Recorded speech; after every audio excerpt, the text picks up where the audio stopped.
തിരുവിതാംകൂർ ദേവസ്വം കൊയ്പ്പള്ളിക്കാരായ്മ ദേവീക്ഷേത്രത്തിൽ തൃക്കൊടിയേറ്റ് മഹോത്സവത്തിന് തുടക്കമായി. ഇതിന്റെ ഭാഗമായി കൊടിയേറ്റ് നടന്നു. തിരുവിതാംകൂർ ദേവസ്വം ബോർഡിന്റെ അധീനതയിലുള്ള കൊയ്പ്പള്ളിക്കാരായ്മ ദേവീക്ഷേത്രത്തിൽ തൃക്കൊടിയേറ്റ് മഹോത്സവത്തിന് തുടക്കമായി. അൻപലി, ഉത്സവബലി, പള്ളിവേട്ട, ആറാട്ട് തുടങ്ങിയ ചടങ്ങുകളോടെയും വിവിധ പരിപാടികളോടെയും 21-ാം തീയതി വരെയാണ് തൃക്കൊടിയേറ്റ് മഹോത്സവം നടക്കുന്നത്. തൃക്കൊടിയേറ്റ് മഹോത്സവത്തിന് തുടക്കം കുറിച്ചുകൊണ്ട് തൃക്കൊടിയേറ്റ് നടന്നു. ക്ഷേത്രതന്ത്രി ഇറവങ്കര പുഞ്ചമൺ മഠം അനൂപ് കൃഷ്ണരുടെ മുഖ്യ കാർമ്മികത്വത്തിലാണ് തൃക്കൊടിയേറ്റ് നടന്നത്.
ഇതിനു മുന്നോടിയായി കൊടിക്കൂറ സമർപ്പണ ഘോഷയാത്രയും നടന്നു. പ്രഭാതഫേരി, ഗണപതി ഹോമം, ഭാഗവത പാരായണം, അന്നദാനം എന്നിവയോടുകൂടിയാണ് ആദ്യ ദിവസത്തെ ചടങ്ങുകൾ നടന്നത്. ഇതിനുശേഷം വൈകിട്ട് ദീപാരാധന, ദീപക്കാഴ്ച എന്നിവയ്ക്ക് ശേഷമാണ് തൃക്കൊടിയേറ്റ് നടന്നത്. രാത്രിയിൽ കൊടുങ്ങല്ലൂർ ആലുങ്കൽ സംഘം അവതരിപ്പിച്ച വീരനാട്യം എന്ന പരിപാടിയും നടന്നു. ചടങ്ങുകളിൽ നിരവധി ഭക്തജനങ്ങൾ പങ്കെടുത്തു. ചടങ്ങുകൾക്കും പരിപാടികൾക്കും തെക്ക് ഹൈന്ദവ കരയോഗം ഭാരവാഹികളായ Vimalasenan K Vanchiyileth, Ajith M E Mozhoor, Aneesh Plakkad, Rajan Valiyath, Rajappan R Bindu Bhavanam, വടക്ക് ഹൈന്ദവ കരയോഗം ഭാരവാഹികളായ Kannan T P Vas, Aneesh M Kochutharayil, Sreeraj, Khaneesh Karthikeyan, Prashanth Anayadichira എന്നിവരും Devaswom assistant commissioner sub group officer ഉപദേശക സമിതി ഭാരവാഹികളായ സന്തോഷ് ജാനകി ഭവനം, ശ്രീകാന്ത് കെ നെൽപ്പുര കിഴക്കതിൽ, പൗർണമി സംഘം ഭാരവാഹികളായ വിമല കാർത്തിക, ഷൈനി രവീന്ദ്രൻ തുടങ്ങിയവർ നേതൃത്വം നൽകി. ഉത്സവത്തോടനുബന്ധിച്ച് രണ്ട് കരകളിലും ഉള്ള കരക്കാരാണ് ഈ ഉത്സവത്തിൻ്റെ 8 ദിവസത്തെ ഉത്സവം നടത്തുന്നത്. വിപുലമായ രീതിയിലുള്ള പരിപാടികളും അതോടൊപ്പം തന്നെ അതിനേക്കാളുപരി പ്രാധാന്യം ഈ ക്ഷേത്ര ചടങ്ങുകൾക്ക് കൂടുതൽ പ്രാധാന്യം കൊടുത്തുകൊണ്ടുള്ള ഉത്സവ കാര്യങ്ങളാണ് ദിവസങ്ങളിൽ നടക്കുന്നത്.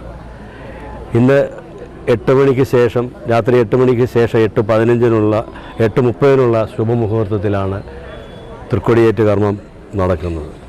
തുടർന്നുള്ള ദിവസങ്ങളിൽ ശ്രീഭൂതബലി, അതുപോലെ തന്നെ ഈ വർഷം 5ാം ഉത്സവത്തിനോടനുബന്ധിച്ച്, അതായത് അൻപലി മഹോത്സവത്തോടനുബന്ധിച്ച് സ്പെഷ്യലായിട്ടൊരു നേർച്ച ഉത്സവബലിയുണ്ട്. തുടർന്ന് 7ാം ഉത്സവം, അത് പ്രധാനപ്പെട്ട പള്ളിവേട്ട ദിവസം ഉത്സവബലി, തെക്കേ കരക്കാർ വക നടത്തുന്ന ഉത്സവബലിയും ആണ്. വലിയ പ്രാധാന്യമുണ്ട്. അതോടൊപ്പം തന്നെ സമൂഹ സദ്യ അതും നടത്തപ്പെടുന്നുണ്ട്. പിന്നെ ആറാട്ട് മഹോത്സവം, തൃക്കൊടിയേറക്കോടുകൂടിയാണ് ആറാട്ട് മഹോത്സവം സമാപിക്കുന്നത്. ഇപ്പം ഇന്ന് തൃക്കൊടിയേറ്റ് മഹോത്സവമാണ്. ഇപ്പോൾ 8-നും 8:30-നും മധ്യയുള്ള ശുഭമുഹൂർത്തത്തിൽ തൃക്കൊടിയേറ്റ് കർമ്മം ആരംഭിക്കുന്നതും തുടർന്ന് 8 ദിവസത്തെ ഉത്സവമാണ് കൊയ്പ്പള്ളിക്കാരായ്മ ദേവീക്ഷേത്രത്തിൽ ഇന്നിവിടെ നടക്കുന്നത്. പ്രധാനപ്പെട്ട ചടങ്ങുകൾ എന്ന് പറയുന്നത് 2 കരക്കാരുടെ അൻപലി, തെക്കും വടക്കും അൻപലി, പിന്നെ ഉത്സവബലി, ആറാട്ട്, പള്ളിവേട്ട, ഇതാണ് മുഖ്യമായിട്ടും. അതിനോടനുബന്ധിച്ചുള്ള മറ്റ് കലാപരിപാടികളുമൊക്കെ ഇവിടെ തന്നെ അരങ്ങേറുന്നുണ്ട്. ഇതിൽ തെക്കും വടക്കും കരകളിലെ കരനാഥന്മാരുടെ നേതൃത്വത്തിലാണ് ഈ ഉത്സവം 8 ദിവസം ഇവിടെ നടത്തപ്പെടുന്നത്. അത് പൂർണ്ണമായും പരിപൂർണമായ വിജയത്തിലേക്ക് കൊണ്ടുവരാൻ ഉള്ള ശ്രമത്തിലാണ് ഇരുകരക്കാരും. CDN news Kayamkulam.